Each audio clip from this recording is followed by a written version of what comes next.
The school board took all morning to hash out the separation agreement with Robert Runcie. And while he's not leaving just yet, attention is already turned to who the interim superintendent will be. CBS 4's Joan Murray is live tonight at the Broward School Board building in Fort Lauderdale with details. Joan. Well, this was neither a simple nor unified process, but Robert Runcie's status is changing, and in August, he will be gone. There's been some numbers thrown out there that the full value of his contract could be sought. Breaking up is never easy. This is the result of consistent failures of leadership. I think it's one of those situations where, as a black man, too often when we rise, we are targeted. And Robert Runcie's end as superintendent for the Broward School District was neither easy or quick. A process that began shortly after his arrest last month on a perjury charge from a grand jury investigating how schools spend money on safety measures. So the terminal pay for accrued vacation and sick leave, we are legally bound by that, right? The school board as a whole could not agree on the separation agreement, his last day, or how much compensation he's due. As is his way to move on, be the end of June before a fiscal year starts July 1st. His reputation precedes himself around this country. There are many ways that this district could have him help us in the days that he remains with us.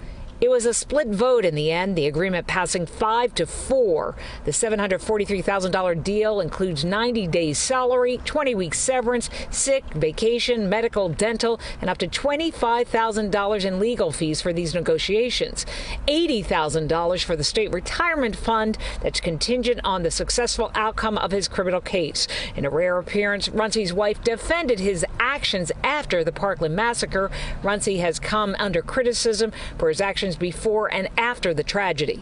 I saw him come home the night of that tragedy and cry himself to sleep saying, "I can't believe he killed my babies." School board member Debbie Hickson said while 14 students died, her husband, athletic director Chris Hickson, geography teacher Scott Beagle, and football coach Chris Feiss are sometimes given short shrift.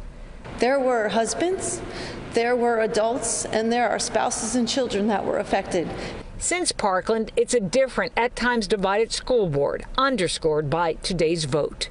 You know, I talk to a lot of teachers, obviously, and public service employees, and, you know, it'll take decades for a lot of them to see that amount of money. As an employer, pay Mr. Runcie money that he's earned. So that portion is finished. Next step is to find an interim superintendent, and the school board was meeting this afternoon in a workshop, and that has been a very long session. The debate centers on now whether to have somebody come in from the outside or to have the interim be somebody who's already working for the district. As one board member put it, this isn't a job you can learn overnight, so stay tuned for developments in that regard. And it was also mentioned by one of the school board members, they believe it could take up to a year to find a full-time permanent replacement for Robert Runcie.